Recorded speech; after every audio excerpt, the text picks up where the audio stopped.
Do you know who got National Florence Nightingale Award 2026? Jai Hind aspirants.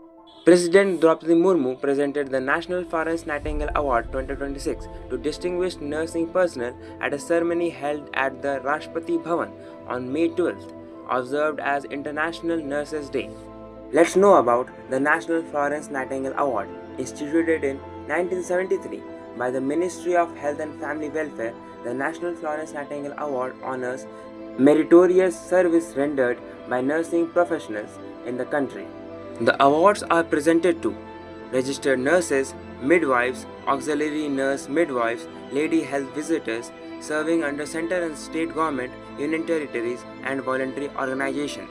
International Nurses Day is celebrated every year on May 12th to mark the birth anniversary of Florence Nightingale. Thank you for watching. Jai Hind.